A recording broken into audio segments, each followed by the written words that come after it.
Well, there are estimated to be 2 million addicts in the United States. However, there are probably a lot more people don't answer questions and say, hey, I'm an addict. So, you have a wild death rate, not only in the 20s and teens, but also the 30s and 40s. Opioid addiction overdose is now the biggest cause of accidental death for people under 50. The biggest cause in the United States. Since the year 2000, 200,000 people have died of overdoses, usually from opioids, which are synthetic opiates. Opiates are things like heroin that are grown, poppy extracts. Opioids are chemical opiates.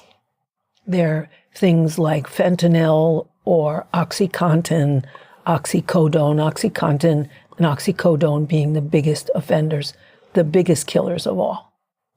And what's the number for 2016, the last year we have? How many people died from overdoses of these drugs? 64,000 people died directly from overdoses. Another 95,000 died from the indirect causes of opiate addiction. Wow. So this is off the charts. This is an unbelievable killer. Worse than AIDS. Worse than almost anything one can think of. More deaths in a year than any war we've participated in for decades has caused. I mean, I'm overwhelmed every time I see this number, thanks to your intervention. Give us an idea, as a practicing mental health counselor and so on.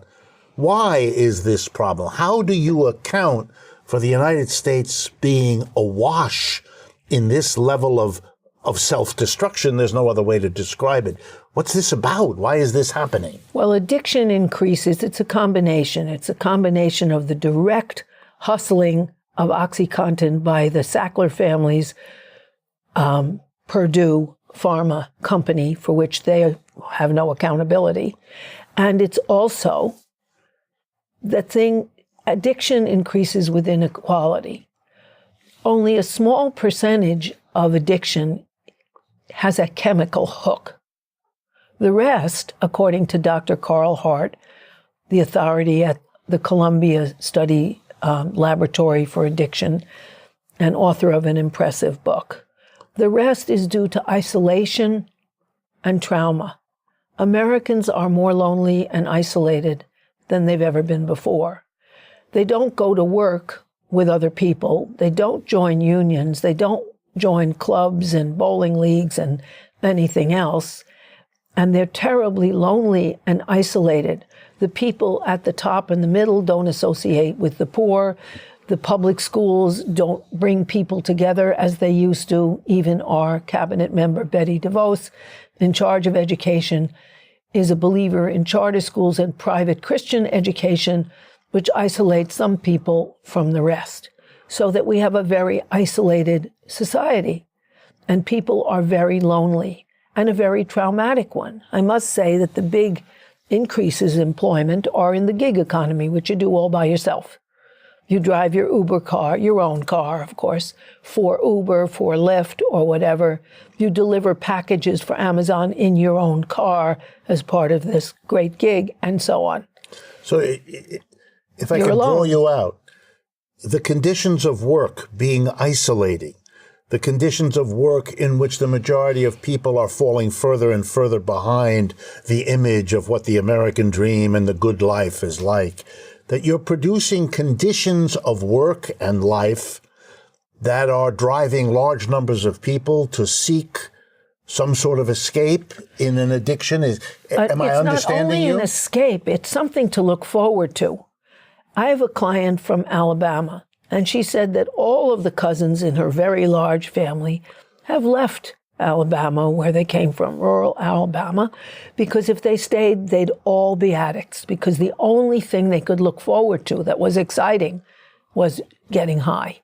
Not a family, not a job, not a career. The families have broken down. Marriage has broken down. Careers have broken down. Opportunities for blue-collar Americans have broken down. It's the end of an empire, even though the military doesn't seem to believe that.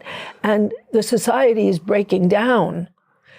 And so that people are terribly lonely and isolated, and they want to look forward to something that makes them happy.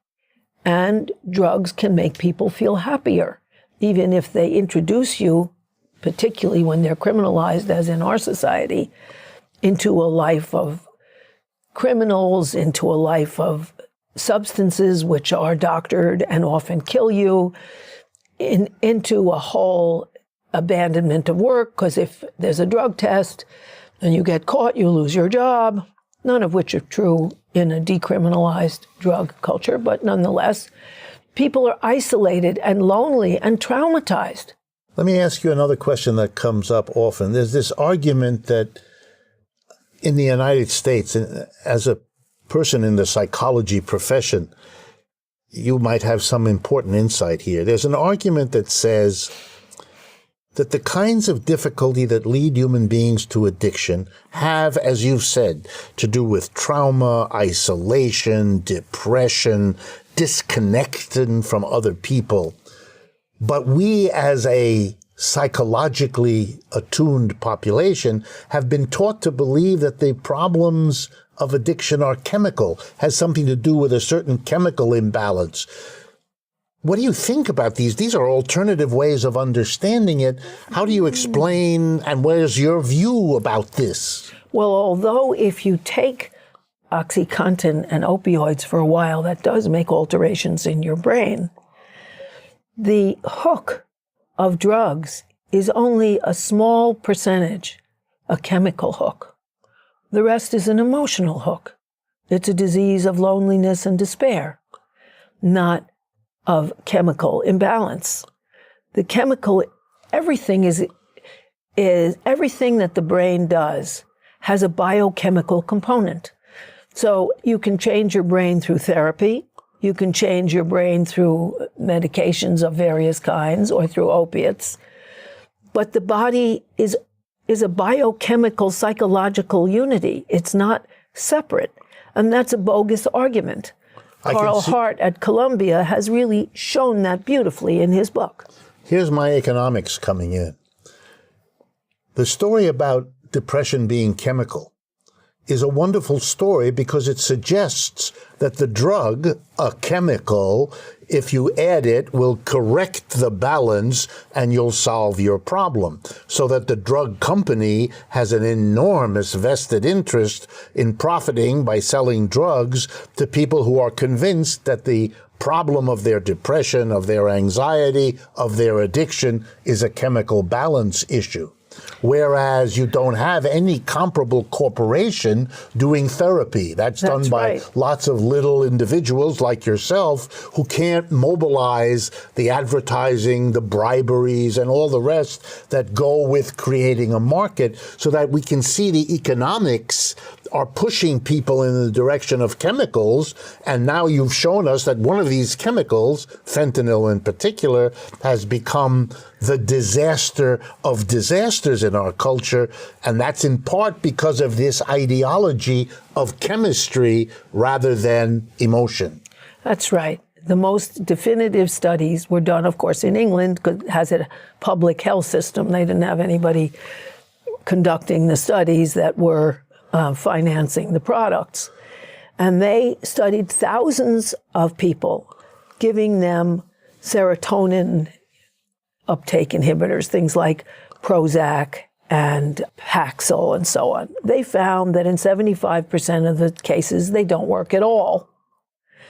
In about 25%, they work only, and those are the most acute cases, they work only temporarily when you start using them, and then you keep needing more, so that they really don't cure you. They don't cure, so you keep taking more. That's the idea.